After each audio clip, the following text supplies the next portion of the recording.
All right, today we're going to dive into a document that is making some serious waves. It's a proposed 2026 National Defense Strategy. And let me tell you, this is not just another policy paper. It's a potential blueprint for a totally new vision of America's role in the world. And it's all built around this idea of restoring peace through strength.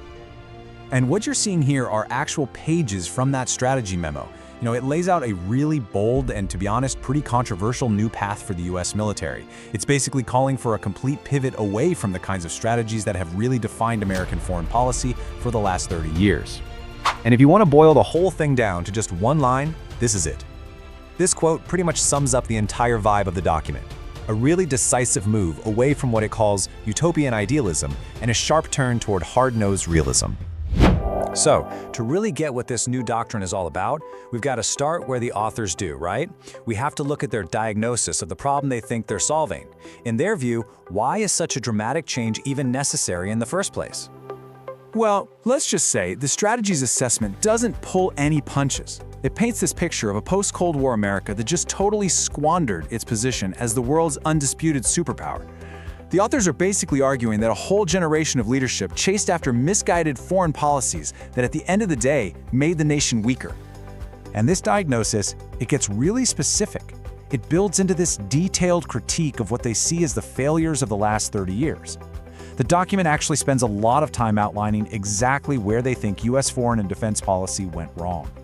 And look, the list of critiques is long, and it covers a lot of ground. It connects things that you might not think are related, from these endless wars overseas to a weakened industrial base right here at home. It weaves them all into this one big story of strategic failure. The main idea here is that by focusing so much on these huge global projects, America forgot about its own foundations and let its allies become far too dependent. And this quote right here, it really gives you a feel for the pretty harsh tone of the whole thing. It uses this really strong critical language to frame past military interventions as just profound mistakes that wore down the military and put off crucial modernizations. Okay, so after basically tearing down the last 30 years of policy, the document then offers its own solution. And the entire strategy is built on 4 central pillars, or what the document calls lines of effort. This is really the heart of the whole plan. So here they are, the big 4. Number 1, defend the US homeland. Number 2, deter China in the Indo-Pacific. 3, increase burden sharing with allies. And number 4, supercharge the US defense industrial base. So let's break these down one by one, see what they're all about. All right, pillar number 1. This is a huge shift in priorities. After decades of commitments all over the world, this strategy says loud and clear that the number 1 job of the US military is to defend America itself, its borders, its airspace, and the entire Western Hemisphere. Next up, pillar 2, and it's all about China. Now, the way they frame this is interesting. It's not about looking for a fight. The idea is to use strength to create a stable balance of power in that really vital Indo-Pacific region. The goal, they state, is to stop any single country from completely dominating that critical area. Pillar 3 is where we see a call for a total reset of America's alliances. The idea is to move allies from being, dependents to being real partners who pull their own weight both financially and militarily. It's a pretty big shift in thinking. And last but not least, Pillar 4 turns the focus back home. The goal here is to completely revitalize America's defense industry, bring production back to the US, and make sure America can be, in their words, the world's premier arsenal for itself and its allies. So, how does all this stuff actually translate into action? What does it look like on the ground? Let's dig into the practical implications, especially for how the US would deal with its allies and how it redefines threats, particularly in its own backyard. Okay, so this is where the document drops a brand new term on us, the Trump corollary to the Monroe Doctrine. Now, you might remember the original Monroe Doctrine from way back in the 1820s warned European powers to stay out of the Americas. Well, this corollary is like a 21st century update. It asserts the right to use military force not just against other countries, but against threats like narco-terrorist groups right here in the Western Hemisphere. Which, of course, leads to the big question that comes right out of that third pillar on burden sharing. What exactly is this new strategy demanding from America's allies?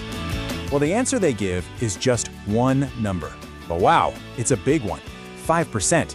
The strategy proposes a whole new global standard that says all allies should spend a total of 5% of their GDP on defense and security.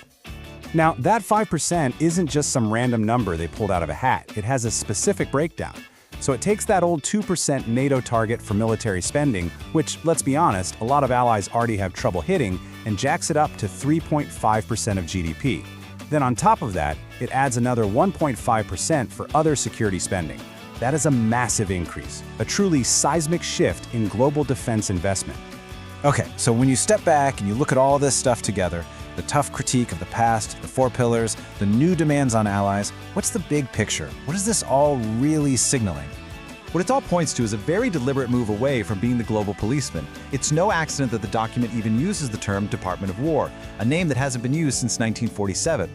That's a symbolic choice, right? It's meant to hammer home this idea of returning to a core mission of fighting wars and defending the nation, and rejecting what the authors see as that utopian idealism of the last few decades. And the authors themselves are pretty clear that this isn't some small adjustment. As his final quote shows, they see this sharp shift as something that's absolutely urgent and necessary to get off a path that they believe is headed straight for disaster. And that really leaves us with a huge question to chew on. You know, whether you agree with it or not, this document forces us all to think about this.